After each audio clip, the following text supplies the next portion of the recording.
హ్మ్. Hi masters, నమస్తే అండి. మనం ప్రతిరోజు అతీశ ప్రజ్ఞావాదం అనే బుక్ చదువుకుంటున్నాం కదా! సప్త సూత్రాల మనోశిక్షణ. ఓషో ఇచ్చిన ఈ దానిలో రెండో సూత్రం. ఏంటి శ్వేత బీజాలని నాటండి అనే దానిలో ఫస్ట్‌దండి. రెండో సూత్రంలో ఫస్ట్ పాయింట్. స్వీకరించే ప్రయత్నాన్ని మీతోనే ప్రారంభించండి అని నిన్న క్లాస్‌లో చెప్పడం మొదలుపెట్టారు కదండీ! అదే పాయింట్ దాని గురించి అతీష గారు ఏం చెప్తున్నారంటే, ప్రపంచంలోని అన్ని ధైన్యాలను స్వీకరించి మీ హృదయంలో నిక్షిప్తం చేసుకునే ప్రయత్నానికి ముందుగా ఆ అభ్యాసాన్ని మీ దైన్యంతోనే మొదలుపెట్టండి అన్నారు.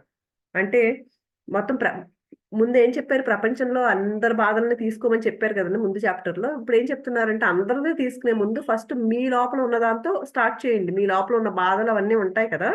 వాటితో ఫస్ట్ స్టార్ట్ చేయండి. సముద్రంలోని సముద్రపు అగాధాల్లోకి దూసుకువెళ్ళే ప్రయత్నాన్ని పూనికతో నిగ్రహించుకొని ముందుగా సముద్ర తీరానికి సమీపంలోనే లోతులేని ప్రదేశాల్లో మీ ఈత నేర్చుకునే ప్రయత్నాన్ని ప్రారంభించండి.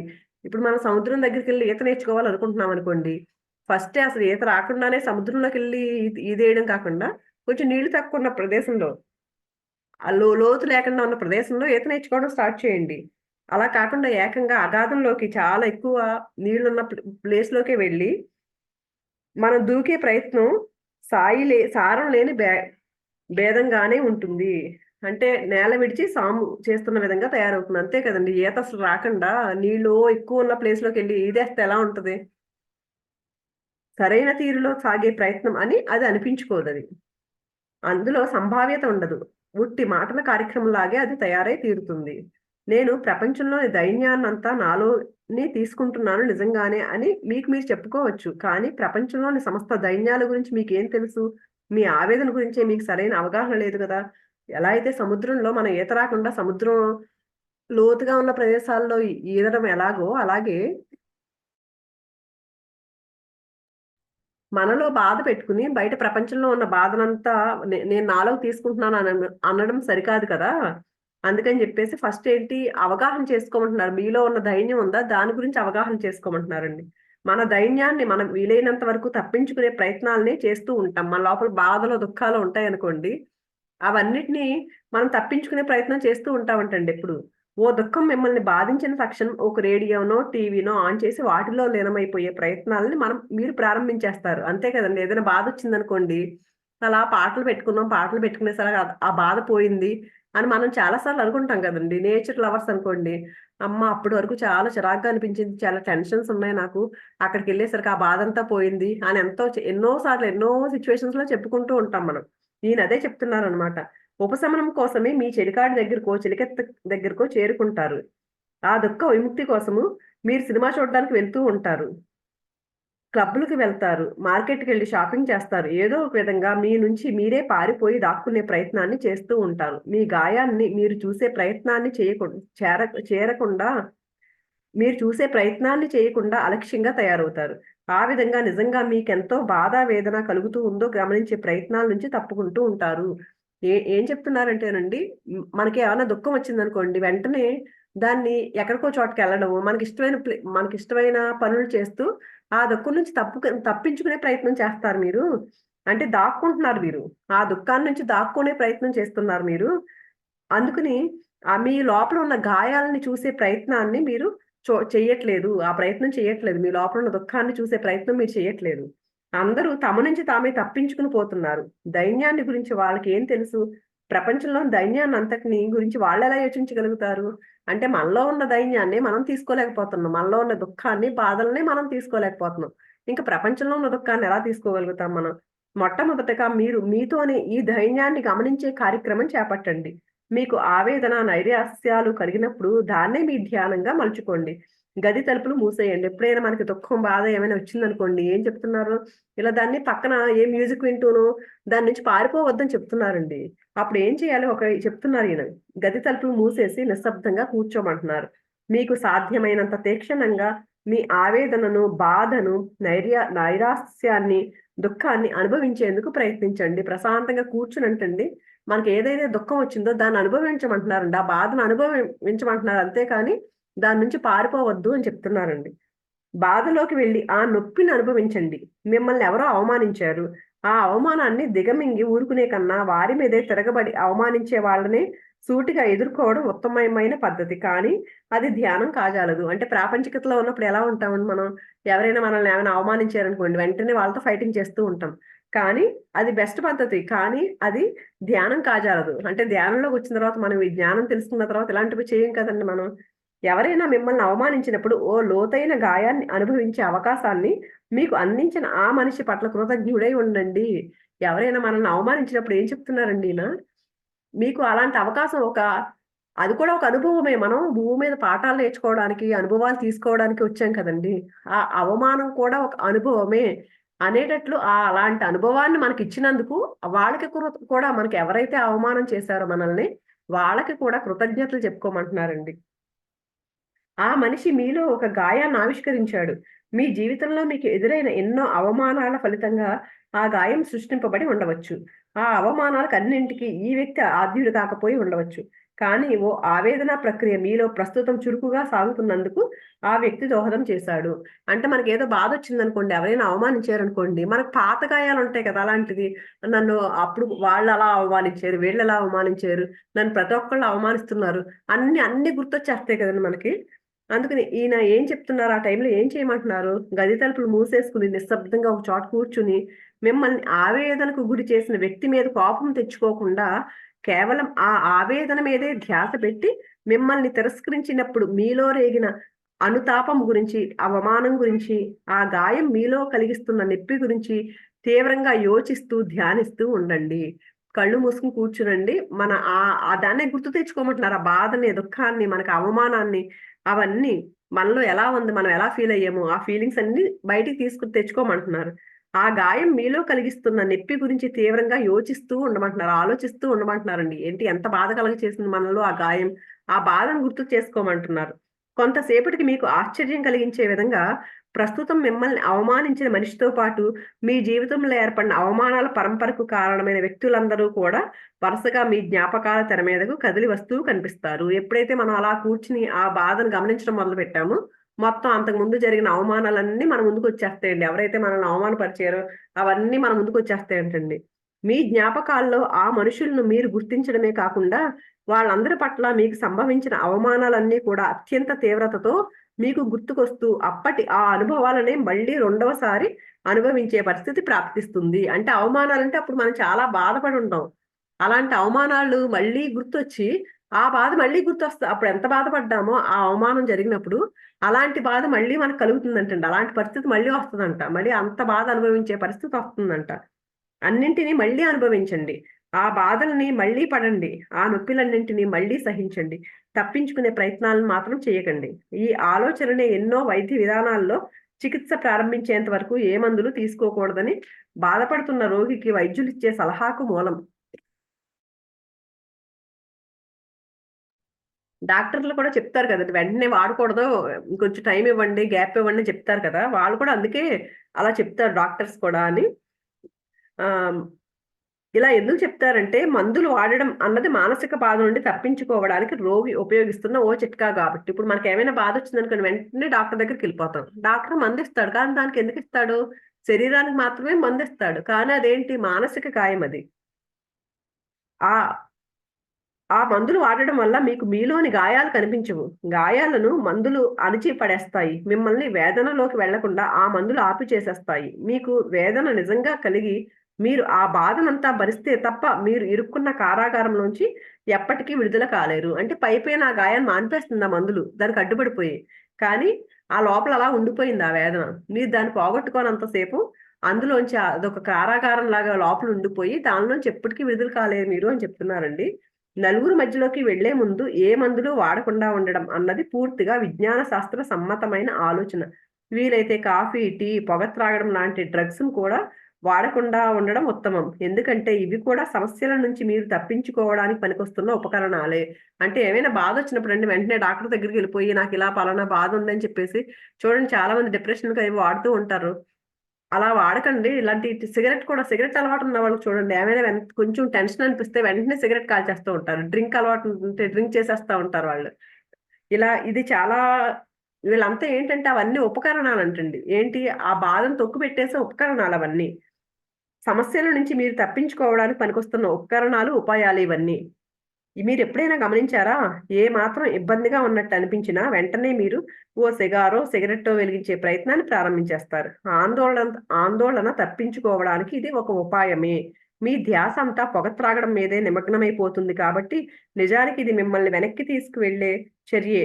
ఒక పొగ త్రాగే చర్య మిమ్మల్ని ఒక చంటి పాపలాగా మార్చేస్తుంది. ఏ దిగుళ్ళు లేని వాళ్ళలాగా, ఏ బాధ్యత లేని వాళ్ళలాగా తయారు చేస్తుంది. ఎలాగంటే పొగ త్రాగడం అనే క్రియ సన్యానికి నిజంగా చిహ్నమే కాబట్టి మీలోకి వెళ్తున్న వెచ్చటి పొగ మిమ్మల్ని మీ బాల్యంలోకి లాక్కెళ్ళి మీ తల్లి స్తన్యాన్ని గ్రోలుతున్నప్పటి స్థితికి తీసుకువెళ్ళి వెచ్చటి పాలు మీలోకి అందుతున్నప్పటి అనుభవానికి ప్రతీకగా నిలబడుతుంది. ఎటొచ్చి తల్లి స్తన్యం బదులు అదే హోదాలో సిగరెట్టు ఉంటుంది. సిగరెట్టు స్తన్యానికి ప్రతీకే. ఇలాంటి తిరోగతి చర్యల వల్ల వ్యక్తిత్వం వల్ల ఏర్పడే బాధ్యతలను తప్పించుకునే ప్రయత్నాన్ని కొనసాగిస్తూ ఉంటారు. అంటే ఇవన్నీ తీసుకున్నప్పుడు సిగరెట్ ఇవన్నీ తీసుకున్నప్పుడు ఏంటంటే ఆ బాధని మర్చిపోయి చిన్నప్పుడు తల్లి దగ్గర పాలు తాగే అలాంటి స్థితే ఇది కూడా అని అంటే అప్పుడేం గుర్తుండవు కదండి. చంటి పిల్లలంటే ఎలా ఉంటారో ఆ స్థితిలో ఉంటారంటండి ఇక్కడ కూడా. అంటే అవేం గుర్తురావన్నమాట ఆ టైంలో. ఇలాంటి తిరోగతి ఇప్పటి అనేక మందులు డ్రగ్స్ వల్ల జరుగుతుంది. డ్రగ్స్ తీసుకున్నా అంతే. ఇంకేమీ గుర్తుండదు. ఒక రకమైన ఆనందంగా ఉంటారు కదండీ! ఈ డ్రగ్స్ తీసుకున్న వాళ్ళంతా కూడా. నవీన మానవుడు ఇదివరకు ఎన్నడూ లేనంత ఎక్కువ మోతాదుల్లో మందులతో నింపబడుతున్నాడు. ఎందుకంటే ఇదివరకు ఎప్పుడూ లేనన్ని బాధలు నవీన మానవుడిని చుట్టుముట్టి పీడిస్తూ ఉన్నాయి. ఇదివరకటి రోజుల్లో నిజంగానే ఈ డ్రగ్స్ ఇలాంటివేమీ లేవు కదండీ! కానీ ఇప్పుడేంటంటే నవీన మానవుడు ఇప్పుడు మానవుడేంటి అనేకమైన సమస్యల్లో చుట్టుముట్టాడుతున్నాడు. అందుకే ఇవి కూడా ఎక్కువైనవి. మందులు వాడకుండా ఆ బాధలనన్నింటినీ భరించగలగడం దాదాపు అసాధ్యం కాబట్టి, ఆ మందులు మీలో ఒక అడ్డుగోడను నిర్మిస్తాయి. మిమ్మల్ని మందులతోనే నింపి ఉంచి మొద్దుబారేలా చేసి, బాధలను అనుభవించడానికి కావాల్సిన ఒక సున్నితత్వాన్ని మీలో ఏర్పడకుండా చేసేస్తాయి. ఈ మందులు మనం ఏదైతే డ్రగ్స్ ఇవన్నీ తీసుకుంటున్నారో అంటే సిగరెట్ కాల్చేవాళ్ళు ఇవన్నీ తీసుకుంటున్నారు. కాఫీ, టీ అలవాటు పడిపోతాం కదండీ! ఈ డ్రగ్సే కాదంటండి. కాఫీ, టీ ఇవి కూడాను. అవేంటంటే మనలో ఒక అడ్డుగోడను నిర్మించేస్తాయంటండి. ఆ అడ్డుగోడ ఏంటంటే మన బాధలను అనుభవించడానికి ఒక సున్నితమైన మనకు ఆ సున్నితత్వాన్ని పోగొట్టేస్తాయంటండి. ఆ సున్నితత్వం లేకుండా ఏర్పడకుండా చేసేస్తాయంట ఇవన్నీ. కాబట్టి మీరు చేయాల్సిన పనేంటంటే ముందుగా గది తలుపులను గట్టిగా మూసేసుకుని రేడియో వినడం, టీవీ చూడడం, పుస్తకాలు చదవడం ఇలాంటి ధ్యాస మళ్లించే చర్యలు ఏర్పడకుండా జాగ్రత్త పడాలి. ఏ పనుల జోలికి వెళ్ళకండి. ఎందుకంటే అవి కూడా బాధను మర్చిపోవడానికి పనికొచ్చే ఉపాయాలే కాబట్టి. పూర్తిగా ఏకాంతంగా, పూర్తిగా నిశ్శబ్దంగా కూర్చోండి. మనం ఏమన్నా ఇలా ఏమన్నా దిగులుగా అనిపించిందనుకోండి, నిజంగానే ఏదో పని చేసేస్తూ ఉంటాం. ఆ పనిలో మర్చిపోవడానికి ట్రై చేస్తాం కదా! నిజంగానే మర్చిపోతాం కూడా మనం. ఏమైనా బాధొచ్చినప్పుడు అలా పనులు చేసుకుంటూ, ఆ పనిధ్యాసలో పడి ఈ బాధను మర్చిపోతాం మనం. కానీ అలా చేయొద్దు. బాధొచ్చినప్పుడు ఏం చేయమంటున్నారు? నిశ్శబ్దంగా కూర్చోండి. ప్రార్థించే ప్రయత్నాన్ని కూడా చేయకండి. ఎందుకంటే అది కూడా ఒక తరుణోపాయమే. ఏంటి? బాధను పోగొట్టుకోవడానికి. అది వేదనకు ఔషధమే. కాబట్టి మీ ధ్యాస మళ్లించే చర్యే కాబట్టి దేవుడితో మాట్లాడడం ప్రారంభించి, ప్రార్థించే పనిని ప్రారంభించి మీ నుంచి మీరు పారిపోతారు. అందుకని అది కూడా చేయొద్దు. దేవుడిని తలుచుకోవడం గాని, ప్రార్థించడం కానీ చేయకండి. మీరు కేవలం మీరుగానే ఉండాలి అని అతీష చెప్తున్నారు మనకి. ఏ రకమైన నొప్పైనా సరే, బాధ తీవ్రత ఎంత ఎక్కువగా ఉన్నా సరే, దాన్ని అలాగే ఉండనివ్వండి. ముందుగా ఆ తీవ్రతను పూర్తిగా అనుభవించండి. ఇదెంతో కష్టతరమైన హింసగానే ఉండొచ్చు. మీ హృదయం బద్దలైపోతూ ఉండొచ్చు. మీరు ఒక చిన్న పిల్లవాడిలాగా గట్టిగా ఏడుస్తూ ఉండొచ్చు.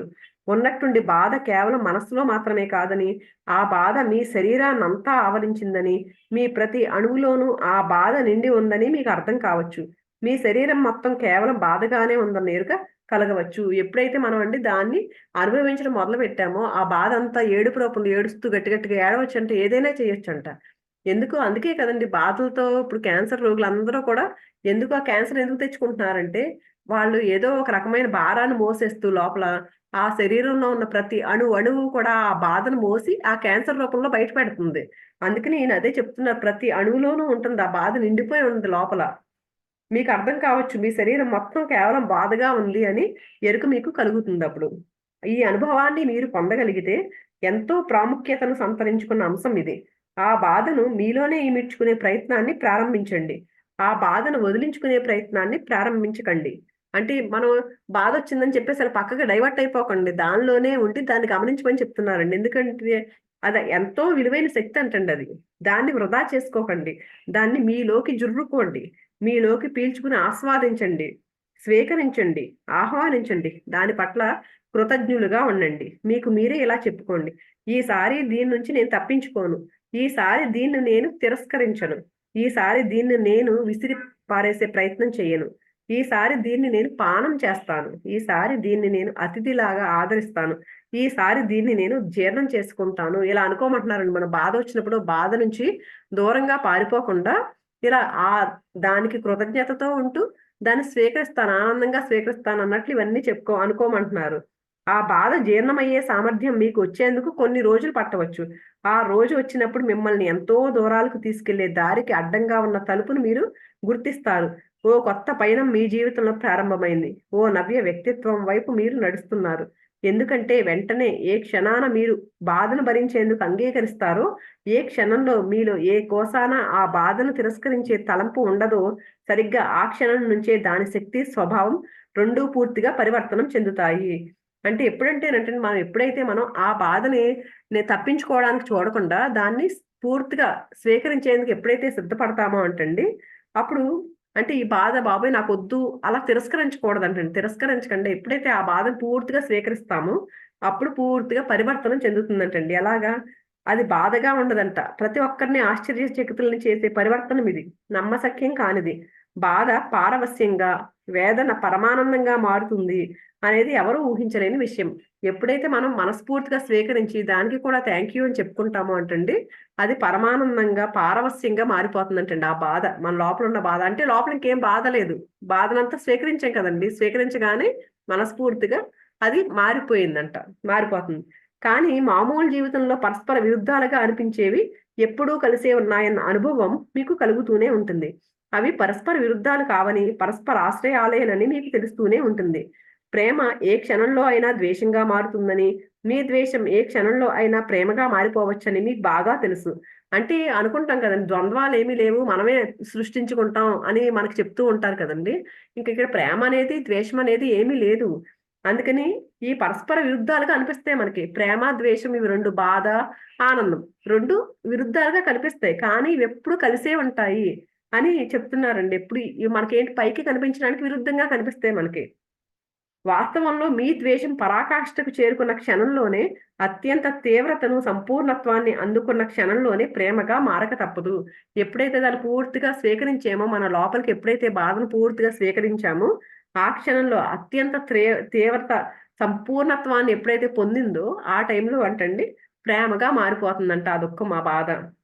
మొదట్లో ఇక్కడ పౌలు అనే ఒక ఆయన గురించి చెప్తున్నారండి. ఇతను ఎవరంటే పౌలు అనే అతనంటండి క్రైస్తవ చర్చ్‌ని స్థాపించింది ఇతనేనంట. అతను జీసస్ అంటే అసలు ఇష్టం ఉండేది కాదంటండి. క్రిస్టియన్స్ అంటే అస్సలు ఇష్టం ఉండేది కాదంట ఇతనికి, పౌలు అనే అతనికి. ఇంక అస్తమాను వాళ్ళు విమర్శిస్తూనే ఉండేవాడంటండి. ఆ ద్వేషం ఎంత ద్వేషించేవాడంటేనంట, అంటే క్రిస్టియన్స్‌ని. ఈ పౌలు అనే అతను తన జీవితాన్నే ద్వేషానికి ఒక వ్యక్తి అర్పించాడు. అంటే ఆ ద్వేషాగ్ని అంత తీవ్రంగా ఉందంటండి అతనిలో. అంత తీవ్రంగా వ్యతిరేకించేవాడంట ఈ క్రిస్టియన్స్ అందరిని. ఎక్కడైతే ఎక్కడ ఎక్కడ ఈ క్రిస్టియన్స్ అంతా సమావేశాలు పెట్టుకున్నారనుకోండి, అక్కడికి వెళ్లి విపరీతంగా అందరిని విమర్శించి ఉండేవాడంటండి. ద్వేషం ఉన్నంత మాత్రం దానికోసం ఎవరైనా తమ జీవితాన్నంతా అర్పించేస్తారా? కానీ ఎవరిలో ద్వేషం పూర్తి స్థాయిని అందుకోగలుగుతుందో అటువంటి వాళ్ళకు జీవన్మరణ సమస్యగానే తయారవుతుంది. అంత తీవ్రమైన ద్వేషం ఇతనిలో ఉందంటండి. చాలా పీడించేసేవాడంట ఈ క్రిస్టియన్స్ అందరిని. వాళ్ళని నాశనం చేస్తూ, వాళ్ళ బలం ఎక్కువగా ఉన్న ప్రదేశాన్ని చెదరగొడుతూ ఉండేవాడంటండి. ఎప్పుడు వాళ్ళతో వాదిస్తూ, మీ అందరిది ఒక బుద్ధి లేని మతం అని నిరంతరము అందరిని నమ్మించే విధంగా మాట్లాడేవాడంటండి. జీసస్ ఒక పిచ్చివాడు, ఒక ఉన్మాది, ఒక మోసగాడు అని వర్ణిస్తూ ఉండేవాడంటండి. ఒకరోజు ఏమైందంటే ఇంత ద్వేషంతో ఉన్నాడు కదా! ఈ పౌలు అనే అతను. ఒక అద్భుతం సంభవించిందంట. ఈ పౌలు వేరే ఒక ఊరికి బయలుదేరి వెళ్ళాడంట. ఎందుకు వెళ్తున్నాడంటే, అక్కడ క్రిస్టియన్స్ ఏదో సమావేశం పెట్టుకున్నారంటండి. వాళ్ళతో వాదించి, వాళ్ళను ఓడించి, అవమానించేందుకు బయలుదేరాడంటండి. దారిలో ఒంటరిగా నడిచి వెళ్తూ ఉన్నాడంటండి. ఉన్నట్లుండి ఎక్కడి నుంచో జీసస్ ఎదురు పడ్డాడంట ఈయనకి. ప్రత్యక్షమయ్యాడంట జీసస్. "నన్నెందుకు హింసిస్తున్నావు?" అనే మాట విన్నాడంటండి ఈయన. వినేసరికి ఒకేసారి ఉద్వేగం తట్టుకోలేకపోయాడంట ఈయన. చాలా భయంగా అనిపించిందండి. సడెన్‌గా ప్రత్యక్షమయ్యేసరికి చాలా భయపడతారు గదండీ! అందులో ఆయన విమర్శిస్తూ ఉన్నాడు. ఈయన ద్వేషిస్తూ ఉన్నాడు. ఒకసారి భయపడ్డాడంటండి. చాలా ఉద్వేగంతో ఏం చేశాడంటే ఇంక వెంటనే నేల మీద పడిపోయాడంట. పడిపోయి సాష్టాంగ నమస్కారం చేసేసి క్షమించమని దీనాతి దీనంగా ప్రార్థించాడంటండి. బోరున ఏడుస్తున్న అతని కళ్ళల్లోంచి అశ్రువులు ధారలుగా నేల వ్రాలాయి, కళ్ళు మసకలు కమ్మాయి, దర్శనం మాయమైపోయింది. ఎప్పుడైతే ఆయన కనిపించేసరికి ఒకేసారి ఈయనకి కళ్ళు బయలు కమ్మినాయి అంటండి. ఆ క్షణంలో ఈ పౌలు అనే అతను మాయమైపోయాడంట. తన అలౌకిక అనుభవం ఒక అలౌకికమైన అనుభూతి పొందాడంటండి ఆ క్షణంలో. ఆ జీసస్ ప్రత్యక్షమయ్యేసరికి ఈయన అప్పటి వరకు ద్వేషిస్తూ ఉన్నాడు కదా. ఇంకా అప్పుడు ఆ పాత పౌలు చనిపోయాడు. అప్పటి వరకు ద్వేషిస్తున్న పౌలు చనిపోయి పాల్ అని పేరు మార్చుకున్నాడు. అంటే ఎందుకు ఆ అనుభవం ఎప్పుడూ గుర్తుండాలి నాకు అని పాల్ అని పేరు మార్చుకున్నట్టండి. అతని చర్చిలన్నీ రూపకల్పన చేసి ఆ చర్చిలు రూపొందడానికి కారణమయ్యాడంటండి. జీసస్ అతడికి పరమ ప్రీతి పాత్రుడయ్యాడు. అప్పటి వరకు ఏమో ద్వేషించాడు, ఇప్పుడు పరమ ప్రీతి పాత్రుడు అయిపోయాడు. జీసస్ ను ప్రేమించిన వాళ్ళలోకెల్లా గొప్ప ప్రేమికుడుగా తయారయ్యాడు. అంతటి గొప్ప క్రీస్తు ప్రేమికుడు ప్రపంచంలోనే మరెక్కడా లేడు వాడుగా అలా తయారయ్యాడంటండి ఈయన. ఏ విషయమైనా సరే సంపూర్ణత సిద్ధించిన తక్షణం తన స్వభావానికి సరిగ్గా వ్యతిరేక స్థితిలోనే పరివర్తనం చెంది తీరుతుంది. ఈయన ఎగ్జాంపుల్ ఎందుకు చెప్పారంటే ఇందాక మనకు చెప్పారు కదా, మనం ఎప్పుడైతే ఆ దుఃఖాన్ని స్వీకరిస్తామో అది ప్రేమ కింద మారిపోతుందని. అలాగే ఏ విషయమైనా సరేనంటండి ఎప్పుడైతే దాన్ని పూర్తిగా వ్యతిరేకంగా మారిపోతుంది అంటే ఇక్కడ ఈయన ద్వేషం ఎంత ప్రేమగా మారిపోయింది ఇక్కడ ఈయనకి కూడా వ్యతిరేక స్థితిలో. ఈ పరమ రహస్యాన్ని మనం ఎప్పుడూ గుర్తుంచుకోవాలి. ఏదైనా సరే సంపూర్ణతను సంతరించుకున్న తక్షణం తద్విరుద్ధంగానే తయారై తీరుతుంది. ఎందుకంటే అంతకంటే ముందుకు పోయే అవకాశం ఎంత మాత్రమూ లేదు కనుక. మార్గాంతరం వచ్చేసి అక్కడితో దారి అయిపోయి ఉంది కనుక. మనం ఒక మార్గంలో చివరి వరకు వెళ్ళిపోయామనుకోండి, అప్పుడు అక్కడ ఇంకేం వెళ్ళడానికి ముందుకు దారి లేదు. అప్పుడు ఏం చేస్తాం, మళ్ళీ వెనక్కి తిరిగి వస్తాం కదండి. అలాగా ఇంకేం దారి ఉండదు కాబట్టి ఏదైనా పరస్పర విరుద్ధంగా జరుగుతుంది. దీనికి ఎగ్జాంపుల్ కూడా ఏం చెప్పారంటేనండి, పాతకాలం లోలపు గడియారాలు గమనించి చూడండి.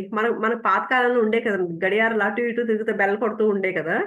అవి కూడా చూడండి గడియారం కింద కదులుతున్న లోనకు అటు ఇటు కదులుతూ ఉండే ఒక పక్కకి వెళ్తుందండి. ఇంకా అక్కడ వరకు వెళ్ళలేక మళ్ళీ వెనక్కి తిరిగి ఇటు వచ్చేస్తుంది కదండి. అలా కదులుతూనే ఉంటుంది. లోలకు ఎడమ వైపుకి కదులుతూ వెళ్తూ ఉంటుంది. ఆ చోటికి వచ్చేసరికి ఇంకా ముందుకు పోలేని పరిస్థితి దానికి ఎదురవుతుంది. ఆ స్థితి ఏర్పడిన తక్షణమే అది వెనక్కి అంటే కుడివైపుకి కదలడం ప్రారంభిస్తుంది. ఆ గడియారం అంతే ఇలా తిరుగుతూ ఉన్నప్పుడు ఒక సైడ్ వెళ్తుంది. ఇంకా కదలడానికి ప్లేస్ లేదు. మళ్ళీ వెనక్కి వస్తుంది కదండి. అలాగే ఏదైనా సరే మనలో ఉన్న భావాలన్నీ పరస్పర విరుద్ధంగా మారిపోతాయి అంటండి. ఎప్పుడైతే దాన్ని సంపూర్ణత్వం వచ్చిందో, పూర్తిగా అనుభవించేసామో, అప్పుడు పరస్పర విరుద్ధమైన దాన్ని కూడా మనం తీసుకుంటామంటండి. వ్యతిరేకాలు నిజంగా పరస్పర ఆశ్రితాలే. ఓ ఆవేదనా పరాకాష్ఠను అనుభవించిన తక్షణం మీరు ఆశ్చర్యంతో తలమునకలవుతారు. తక్షణం పౌల్ పాల్గా మారిపోతాడు. మొదటిసారి మీకు ఈ అనుభవం మీరు మిమ్మల్ని నమ్మలేరు. మీరు స్వీకరించి అనుభవించి జీర్ణించుకున్న ఆవేదన ఓ ఆశీర్వాదంగా పరిణమించిందని తెలుసుకున్న మీరు దిగ్భ్రమ చెందుతారు. ఎప్పుడైతే మనం ఒక బాధని స్వీకరించి దాన్ని అనుభవించిన పూర్తిగా సంపూర్ణంగా మన లోపలికి తీసుకున్నప్పుడు అది ఆశీర్వాదంగా మారి మనకి ఆశీర్వాదంగా మారుతుంది అని. ద్వేషంగా ప్రకటింపబడుతున్న శక్తి ప్రేమగా పరివర్తన చెందుతుంది. ఏ శక్తి బాధగా మిమ్మల్ని బాధించింది అదే శక్తి సౌఖ్యంగా మిమ్మల్ని పరవశింపచేస్తుంది. ఏది ఆవేదనా శక్తో ఆ శక్తి ఆహ్లాదంగా పరిణమిస్తుంది. మనం అప్పటి వరకు ఏదైతే బాధ అనుకుంటామో అదేమో ఆ బాధ సౌఖ్యంగా మారిపోతుందంటే మనం ఎప్పుడైతే దాన్ని స్వీకరించి దాని లోపలికి పూర్తిగా ఆస్వాదిస్తామో అప్పుడు. అలాగే ఏ ఆవేదన ఏది అమ్మో ఎంత ఆవేదనగా ఉందో అనుకుంటామో అదే ఆహ్లాదంగా మారిపోద్దంటండి. నాకిక్కడ చంద్రబోస్ గారండి ఆ ఒకసారండి ఒక స్పీచ్ విన్నాను నేను. అదేంటంటే ఈయన ఫస్ట్ గేయ రచయిత కదండి. సినిమాల్లో ఆయన బాగా మంచి పాటలు మంచి ఫేమస్, ఆయన పాటలు చాలా బాగుంటాయి కదా. ఆయన ఏంటంటే ఫస్ట్ లో ఈ ఇండస్ట్రీకి వచ్చిన కొత్తల్లో అంటే చాలా అవమానాలు భరించారంట. అప్పుడు అనుకున్నాడంటే ఈయన 100 అవమానాల వరకు పట్టించుకోవద్దేమి అనుకునేవాడంటండి ఆయన. అలా 1, 2 అలాగ 21 వరకు భరించాడంటండి. 21 నుంచి ఇంకా అవమానాలు పోయినాయి అంటండి. ఆశీర్వాదాలు అన్ని సన్మానాలు మొదలైనవి అంటండి. అంటే అది ఒక స్టేజ్ వరకు దాన్ని పట్టించుకోకపోతే నాకు ఇది చదువుతా ఉంటే నాకు అదే గుర్తొచ్చిందండి. ఆయన చెప్పిన అది గుర్తొచ్చింది నాకు. ఫస్ట్ లో అంత అవమానాలు పడి సరే 100 వరకు భరిద్దాం ఏముంది అనుకున్నాడంటండి. ఈ రోజు ఆస్కార్ తీసుకునే స్థాయికి ఎదిగాడు ఆయన. అలా కాకుండా అమ్మో అందరూ నన్ను అవమానిస్తున్నారు అని వెనక్కి వెళ్ళిపోతే దానిలోకి ముందుకెళ్ళి దాన్ని స్వీకరించాడండి ఆయన. ఇది ఇది చదువుతుంటే సేమ్ అదే పాయింట్ నాకు గుర్తొచ్చిందండి. ఆ రోజు వెనక్కి వెళ్ళిపోయి ఉంటే ఈ రోజు ఆస్కార్ అవార్డు ఎవరికి వచ్చింది తెలుగులో అసలు ఆయనే ఫస్ట్ గేయ రచయిత అనుకుంటా తెలుగులో నాకు తెలిసినంత వరకు. అది అందుకునేవాడు కాదు కదండి ఆ రోజు. దాని అవమానాన్ని నేను తట్టుకోలేను అని వెనక్కి వెళ్ళిపోతే. అందుకే ఈయన చెప్పేది కూడా అదేనండి ఇక్కడ. అందుకని ఈ కార్యక్రమాన్ని స్వయంగా మీతోనే ప్రారంభించండి. మీ బాధలతోనే, మీ దుఃఖాలతోనే, మీ ధైర్యంతోనే ఒక చిన్న పరిశోధన చేసి, ఒక చిన్న ప్రయోగం చేసి చూడండి. ఒక్కసారి దీని మార్గాన్ని మీరు చేజిక్కించుకున్నారంటే సమస్త విశ్వంతోనూ దాన్ని మీరు పంచుకోవచ్చు. అప్పటినుంచి ప్రపంచంలోని సర్వజీవుల వేదనను, దైన్యాన్ని లేక సర్వ ప్రపంచాల సర్వజీవుల వేదనల, దైన్యాల మొత్తాన్ని మీరు స్వీకరించి, అనుభవించి ముచ్చుకోవచ్చు. ఒక్కసారి ట్రై చేయండి మీరు. ప్రాక్టికల్స్ చేయండి. మీ జీవితంలో ఏమైనా బాధుందా? దాన్ని ఈ ప్రాక్టికల్ చేయండి. చేసిన తర్వాత ఎప్పుడైతే మీరు దాన్ని మీకెప్పుడైతే అర్థమైందో అప్పుడు అందరికీ కూడా నేర్పించొచ్చు. ప్రపంచంలో ఉన్న దైన్యాన్నంతటిని కూడా పోగొట్టొచ్చు. అవన్నిటిని కూడా స్వీకరించి అప్పుడు మీరు స్వీకరించి మీలో ఇముడ్చుకోవచ్చు అని చెప్తున్నారండి. మీ లోపలికి వస్తున్న శ్వాస మీద స్వారీ చేస్తూ లోపలికొచ్చి చూడండి. మన లోపలికి మనల్ని వెళ్ళమంటున్నారు. వెళ్తే ఏం కనపడుతుంది మనకి? మీ చిన్న గుండె విశ్వం కన్నా పెద్దదిగా మీకు అర్థమవుతుంది. ఎప్పుడైతే మన లోపలికి మన శ్వాస మీద ధ్యాస ద్వారా కళ్ళు మూసుకుని లోపలికి ఎప్పుడైతే ప్రయాణం చేశామో, మన లోపల ఉన్న చిన్ని గుండె పెద్ద విశ్వం కన్నా పెద్దదిగా కనిపిస్తుందంటండి మనకి. ఆ చిన్ని గుండె చేయగల అద్భుతాలు మీకు అవగతమైనప్పుడు తర్వాత మీ ఆశీర్వాదాలను మీ బయటకు విడిచిపెట్టండి. మీ హృదయంలోకి వస్తున్న ఆసక్తి ఆశీర్వాదంగా తయారవుతుంది. మన లోపలికి ఏదైతే లోపలికి తీసుకెళ్ళామో అదే ఆశీర్వాదంగా తయారవుతుందండి. ఆ ఆశీర్వాదాలనే శ్వాస విడిచిపెట్టేటప్పుడు బయటికి పంపించండి.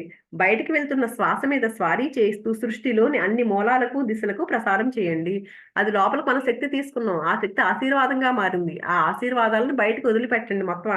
అన్ని మూలలకు, ప్రపంచంలో అన్ని మూలలకు, అన్ని దిశలకు ప్రసారం చేయండి. అతిశయలు అంటున్నారంటండి. ఇదే కరుణ అంటే ఏంటి? ఇదే కరుణ అంటే సృష్టిలో పరివర్తనా శక్తిగా తయారవడమే కరుణ అంటే. అసహ్యం పుట్టించేదాన్ని అందంగా మార్చాలి. రోత పుట్టించే కప్పను ముద్దు పెట్టుకుని రాజకుమారుడిగా మార్చాలి. అంధకారాన్ని జ్యోతిర్మయంగా మార్చాలి. ఆ పరివర్తన మాధ్యమంగా తయారవడమే కరుణ. స్వీకరించే ప్రయత్నాన్ని మీతోనే ప్రారంభించండి. వివిధ లోకాల్లో నిస్తావర జంగమాదులు దుష్ట భూయిష్ఠులవుతున్నప్పుడు చెడు పరిస్థితులను బోధిపదం వైపు మళ్లించండి. ఇదే బౌద్ధ మహారసాయనం.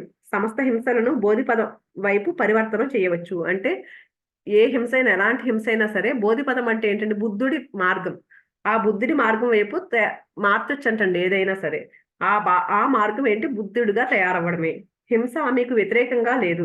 దాన్ని ఎలా ఉపయోగించాలో మీకు తెలియదు. హింస అంటే అదేదో మనం వ్యతిరేకంగా అమ్మో హింస అనుకుంటాం కదా! కానీ అది మీకు వ్యతిరేకంగా లేదు. కానీ ఏంటంటే దాన్ని ఎలా ఉపయోగించాలో మీకు తెలీదంతే. విషం మీకు శత్రువు కాదు. దాన్ని ఔషధంగా ఎలా మార్చుకోవచ్చో మీకు తెలీదు. వివేకవంతుల చేతుల్లో విషం ఔషధంగా మారుతుంది. బుద్ధిహీనుల చేతుల్లో ఔషధం కూడా విషంగా పరిణమిస్తుంది. ఇదంతా మీ మీదే ఆధారపడి ఉంది. మీ నైపుణ్యం మీదే ఆధారపడి ఉంది. అంటే దాన్ని మనం ఏదైనా సరేనండి, దాన్ని మనం ఎలా ఉపయోగించుకుంటామా అనేది దాన్ని బట్టి అది తయారవుతుంది. హింస అనే మాటను మీరెప్పుడైనా గమనించారా? ఇంగ్లీష్‌లో దీన్ని ఎవిల్, ఈవిఐఎల్ ఎవిల్ అంటారు. దాన్ని త్రిప్పి చదివితే లైవ్, ఎల్ఐవిఈ లైవ్‌గా కనిపిస్తుంది. అంటే జీవించడం అని అర్థం. జీవితం హింసగా మారవచ్చు. హింస జీవితంగా మారవచ్చు. తెలుగు మాట అయిన హింసని తిప్పి చదివినా సహింగా కనిపిస్తుంది. తెలుగులో కూడా హింస అని తిరిగి తిరిగి చదివితే సహిం అని వస్తుంది కదండీ! దాని అర్థం ఏంటంటేనంట తోడుగా ఉండేది అనంట సహిం అంటే అర్థం. ఈ అర్థాన్ని ఆ మాటకు ఆపాదించుకోవచ్చు. తోడుగా ఉండేది జీవితమే కదా! అలా చూసినా హింసే జీవితంగా మారవచ్చు. జీవితమే హింసగా మారవచ్చు అని మనకు అర్థం కాక తప్పదు.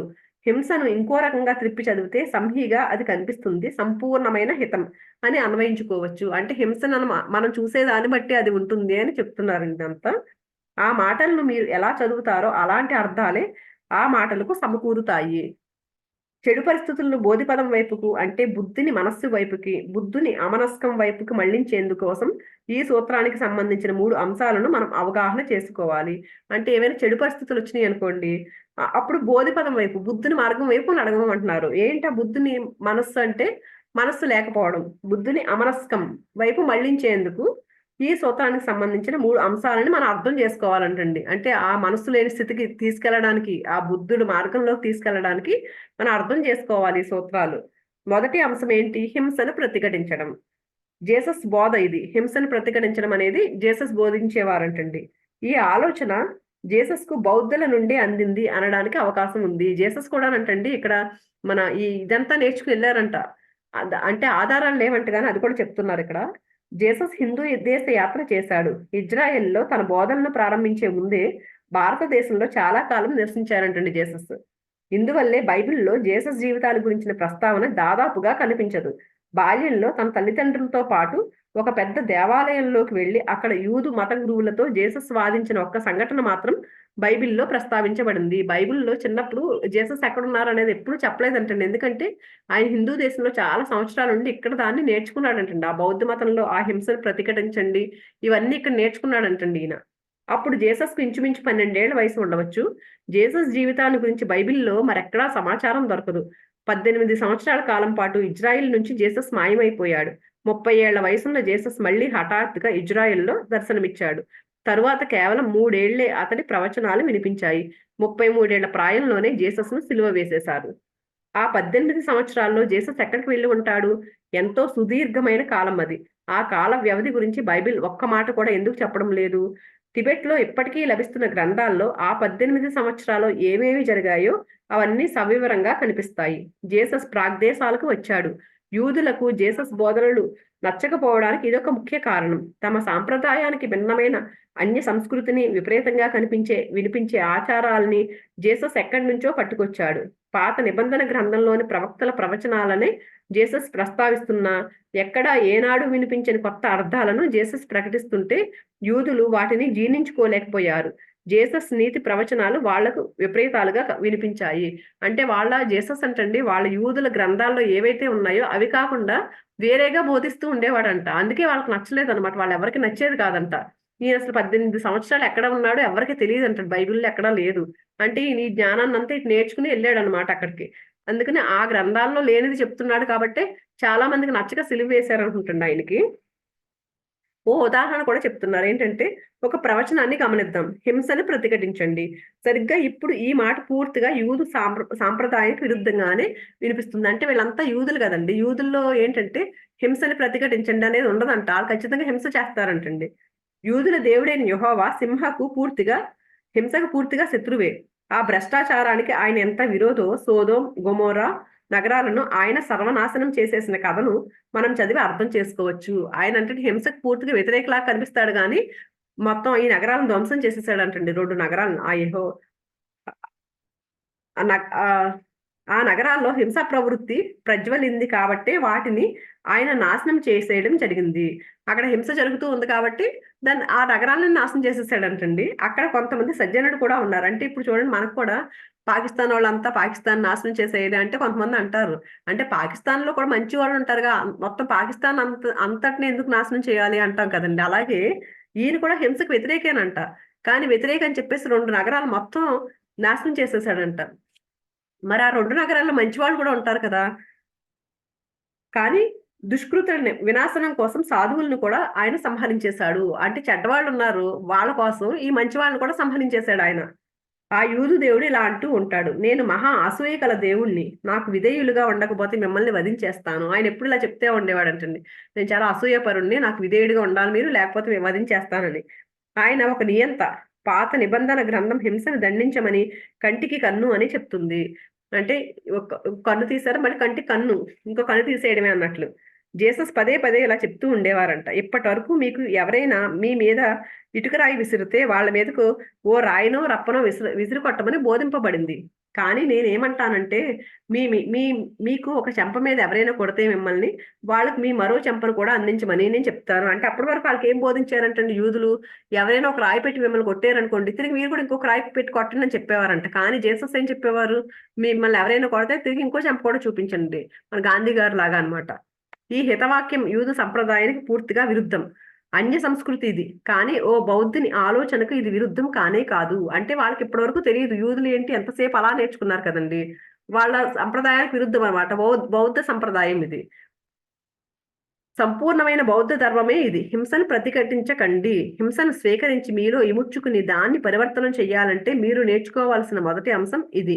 హింసను ప్రతిఘటిస్తే దాన్ని పరివర్తన మీరెలా చేయగలరు? దాన్ని యథాతథంగా స్వీకరించండి. మళ్ళీ మన పాయింట్‌లోకొచ్చారండి. హింసను ప్రతిఘటించకండి. అమ్మో! నాకు హింస అని ప్రతిఘటించొద్దు.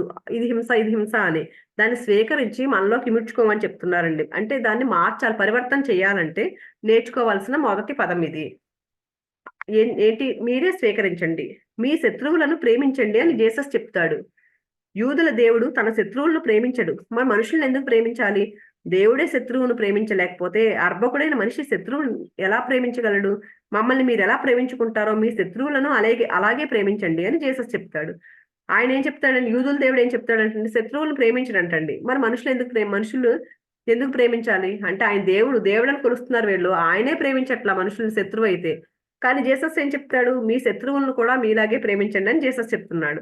ఈ మాటలు కూడా యూదులు అర్థం చేసుకోలేని అన్య ప్రాంతంలోని జీసస్ కు అందిన విచిత్రమైన మాటలే. అంటే ఇక్కడ జీసస్ బయట నుంచి నేర్చుకుని వచ్చాడనమాట. వాళ్ళ మతంలో ఉన్న మాటలు కాదవి. ఇది కూడా ఓ బౌద్ధ ప్రవృత్తే. బుద్ధుడు ప్రపంచానికి అందించిన కానుక ఇది. ప్రపంచానికి బుద్ధుడి ద్వారా అందిన మహా కానుక ఇది. ఎందుకంటే అంతరాన్ని శుద్ధి చేసే మహా రసాయనం ఇదే కనుక. హింసను స్వీకరించండి, దాన్ని ప్రతిఘటించకండి, దాంతో యుద్ధం చేయకండి, దాని మీద కోపం తెచ్చుకోకండి, దాన్ని మీలో ఇముడ్చుకోండి. దాన్నే మీరు సచ్చింతనగా పరివర్తనం చేయగల వీలుంది కనుక.